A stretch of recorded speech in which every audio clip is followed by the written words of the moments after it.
एक साहूकार था, उसके परिवार में 5 पुत्र, उनकी बहुएं तथा एक पुत्री थी। पुत्री का विवाह हो चुका था, परंतु उसका गोना नहीं हुआ था, इस कारण वह भी अपने माता पिता के घर में रह रही थी।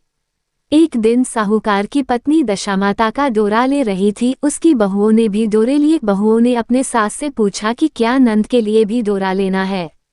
सास ने कहा हाँ। इस पर बहुओं ने कहा कि उनकी तो विदाई होने वाली है, यदि व्रत से पहले ही विदा हो गई तब क्या होगा। सास ने उत्तर दिया, मैं व्रत का सारा सामान साथ में रख दूंगी, वह अपने ससुराल में पूजा कर लेगी। ऐसा ही हुआ, उसके ससुराल से लेने उसका पति आ गया। माँ ने बेटी को विधिपूर्वक विदा किया और उसकी पालकी में पूजा का सब सामान रखवा दिया। लड़की जब अपने ससुराल पहुंची तो उसे घर के आंगन में गलीचा बिछाकर बैठाया गया। आस पड़ोस की महिलाएं नई बहू को देखने आने लगी, सब उसकी सुंदरता और गहने कपड़ों की तारीफ करने लगे। किसी की निगाह उसके गले में बंधे डोरे पर पड़ गई। वह बोली, बहू की माँ बड़ी टोटके वाली है। सबकी निगाहें उसकी बात सुनकर उसके गले में पड़े डोरे पर पड़ी। सभी स्त्रियां डोरे के बारे में अपनी अपनी राय प्रकट करने लगी। शाम को सास, नंद, देवरानी, जेठानी, घर की सभी स्त्रियां भी उसी डोरे की चर्चा करने लगी। सब डोरे की निंदा कर रही थी।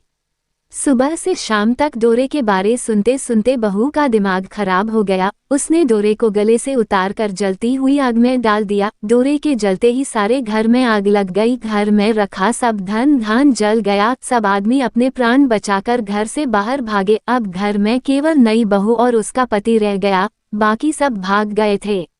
घर का सारा सामान जल गया था। घर में अब न खाने को अन्न था और न ही पहनने के लिए वस्त्र बचे थे, इसलिए दोनों पति पत्नी गांव छोड़कर रोजगार खोजने चल दिए। चलते चलते वे उसी गांव में पहुंच गए जहां की वो लड़की थी। लड़की ने अपने पति से कहा, तुम यहाँ भाड़ झोंको और मैं भी कोई काम ढूंढती हूँ। पत्नी का कहना मानकर वह भाड़ झोंकने लगा और वह स्वयं एक कुएं पर जाकर बैठ गई।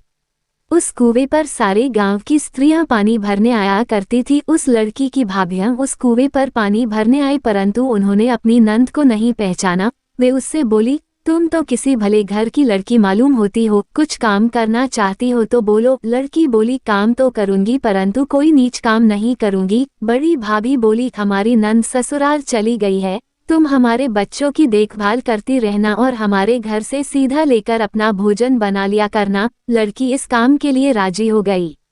लड़की की भाभियां अपने घर आई और सास से बोली, कुएं पर एक अनाथ लड़की बैठी है, वो हमारे घर रहने और बच्चों की देखभाल करने को राजी है, आप कहो तो हम उसे रख ले।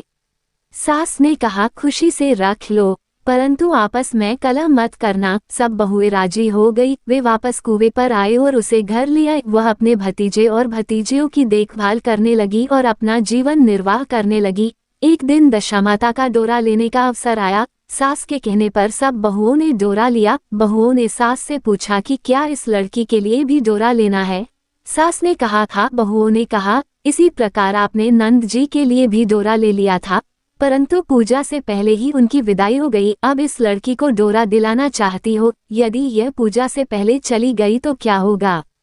पूर्णविराम उद्धरण। सास बोली, तुम्हारी नंद ने अपने घर जाकर पूजा की होगी। ये लड़की पूजा होने तक इसी घर में रहेगी तो अपने आप पूजा में शामिल हो जाएगी और यदि कहीं चली गई तो वह पर ही पूजा कर लेगी। सर्वसम्मति से लड़की ने भी दशामाता को डोरा ले लिया। 9 दिन तक वह दशामाता की कहानी तथा व्रत पूजन में शामिल होती रही। 10वें दिन लड़की की माता व बहुओं ने सर से स्नान किया और घर में चौका लगाया तथा पूजन की तैयारी करने लगी।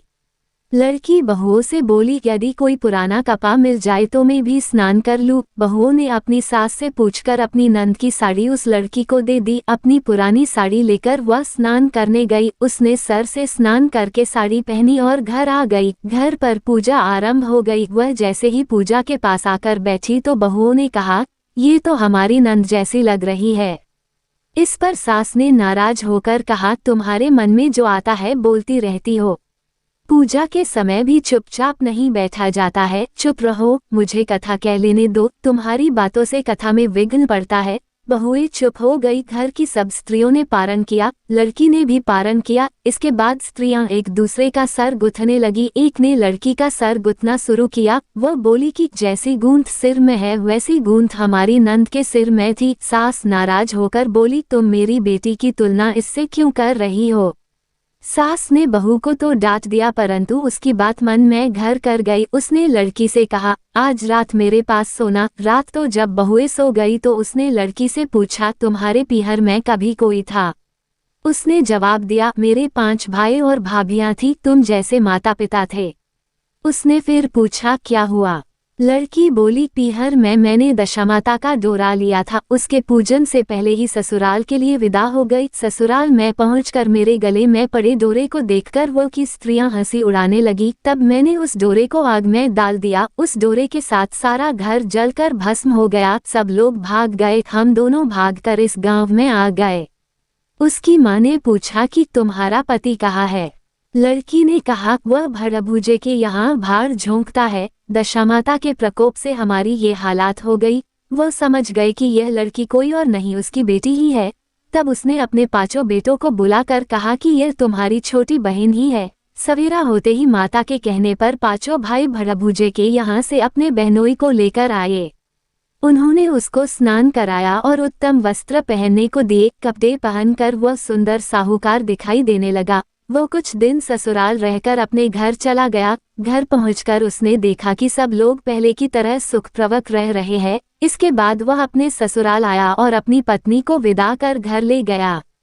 वो अपनी दशा पर विचार करती हुई जा रही थी। मार्ग में एक नदी पड़ी। उस नदी में स्नान करके अप्सराएं दशामाता का डोरा ले रही थी। उनके पास एक डोरा बच गया था। वह अप्सराएं बोली, यदि इस डोली में कोई उच्च वर्ग की स्त्री हो तो उसे ये डोरा दे दे। उन्होंने डोली के पास जाकर पता किया और वह डोरा उस लड़की को दे दिया।